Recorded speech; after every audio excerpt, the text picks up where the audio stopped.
भी आदियाँ दोबारा हुई भी राकांगियाँ जी भाई तुम इमदाद करो, मैं बड़ी गरीबनी हूँ, मेरे बच्चे छोटे ने, मेरा खावन जो मजदूरी करता जी,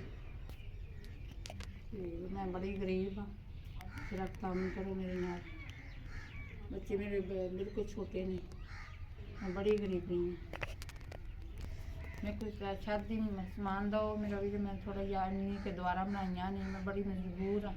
मेरा बहु मेरे नाल इमदाद करो, मैं बड़ी गरीबनी हूँ, मेरी जगह ही कोई नहीं है, वेख लो बेशक तुम वेख सकते जी।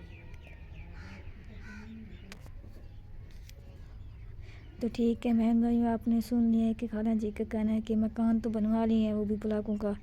इतनी हिम्मत नहीं है कि मकान की छत डलवा सकें, और ना इनके पास इतने कोई पैसे हैं कि सामान ले के मकान की छत बनवाएं।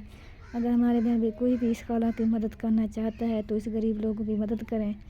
मुस्तहिकामी लोगों की,